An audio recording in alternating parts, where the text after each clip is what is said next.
আল হাসান, জি sir. এখানে সামনে আসেন। এখন কি তৈরি করবেন? ক্যাফে লাতে মিল্ক দিয়ে। ফার্স্ট টাইম মিল্ক দিয়ে একটা কফি লাতে মেক করার ট্রাই করবেন। এতদিন কি করছিলেন? ফোম প্র্যাকটিস করছিলেন। পারবেন তো ইনশাআল্লাহ? Confidence, confidence level high. হাসিটা মাশাআল্লাহ অনেক সুন্দর। আপনি তাহলে কি করতে হবে? Single shot. আমরা সিঙ্গেল শট দিয়ে কফি লাতে মেক করবো। হ্যাঁ, ভয়ের কিছু নাই, হাত কাঁপাকাঁপির কিছু নাই, পারতে হবে ইনশাল্লাহ। সবাই পারে, আমি পারবো না কেন, নাকি?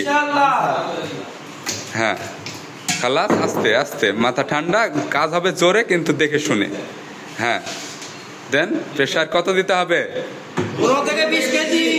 কতটুক প্রেসার দিতে হবে? ওকে, পানি ছেড়ে নেন, রিল্যাক্স, জোরে। হ্যাঁ, বন্ধ করেন। হ্যাঁ, এবার হচ্ছে লাতে কাপ নেন, এই যে উপরে আছে। হ্যাঁ, পানি দিয়ে ধুয়ে নেন দ্রুত। এটা হতে হবে ফার্স্ট, এই জায়গাটা ক্লিয়ার। এবার দিয়ে দেন। এবার single shot button, single shot button press করার পরে আমরা কি করব? এবার মিল্ক স্টিমিং করবো। কি করতে হবে? হালকা কাজ করে নেন। হ্যাঁ, দেন চালু করেন। আমরা আর স্যাঁত করাবো না, তাহলে ফোমের পরিমাণ বেশি হয়ে যাবে। দাঁড়ান, আমি বলবো, আপনাকে বলবো, হাত দেন, এখানে নিচে হাত দেন, আমি আপনাকে বলবো। এবার বন্ধ করেন, ক্লিয়ার। এবার এসে ফোমটাকে আমরা কি করতে হবে? Roll tap, tap tap, roll tap tap. আর বেশি করতে হবে, এই যে ভিতরে বাবল গুলো থাকবে না, ক্লিয়ার। আর ওপরে এই যে ফোমের পরিমাণ আমাদের একটু বেশি হয়ে গেছে, কি করতে হবে? হালকা ফেলাই দিলাম ফোমটা, ক্লিয়ার।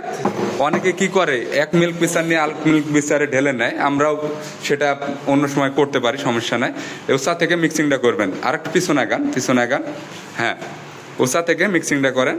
হ্যাঁ, ওসা থেকে, ওসা থেকে, ওসা থেকে। হ্যাঁ, অনেক সুন্দর মিক্সিং হয়েছে। থাক, এবার স্মুথলি সামনের দিকে। হ্যাঁ, গুড, একদম সেম প্রসেসে, প্রত্যেকটা লেয়ার সেম প্রসেসে।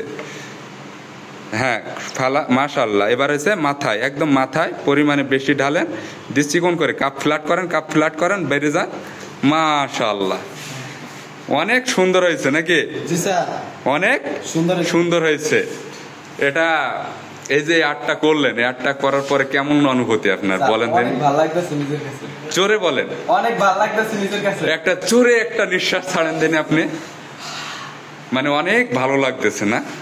যখন আমরা কাজ শিখতে আসি তখন আমাদের কিন্তু খারাপ লাগবে প্রথম, কিন্তু যখন পেরে যাব আমরা কাজটা, তখন কি হবে? তখন নিজের কাছে অনেক ভালো লাগবে, না? তো এই যে দেখেন আপনাদের সফলতা, অনেক কষ্টের পরে কিন্তু উনি তেলিপাট এবং কফি, পারফেক্ট একটা কফি লাতে মেক করতে সক্ষম হয়েছে। কেন পারফেক্ট হয়েছে? উনার মিক্সিংটা অনেক সুন্দর হয়েছে, উনি আর্টটা ভালো করছে। সো সব দিক দিয়ে কি পারফেক্ট হয়েছে। উনি এসপ্রেসো শট যখন নামায়, উনার ট্যাম্পিং ভালো হয়েছে, উনার হচ্ছে এসপ্রেসোর কালার ভালো ছিল, সব মিলে কি আলহামদুলিল্লাহ, মানে সব থেকে ভালো হয়েছে। সকল প্রশংসা কি আল্লাহর। আমরা কি কাজ শেখার পরে আল্লাহর প্রশংসা করব? অবশ্যই না, ভুলে যাবো আল্লাহকে। আপনাদের চেষ্টা দেয়ার মালিক কে? আল্লাহ। চেষ্টা থাকতে হবে। আর একটা জিনিস আমি বারবার বলি আপনাদের, প্র্যাকটিস প্র্যাকটিস প্র্যাকটিস, এর কোনো বিকল্প নাই। সো একটা হাসি মুখে লাইক দেন, অনেক ভালো লাগছে।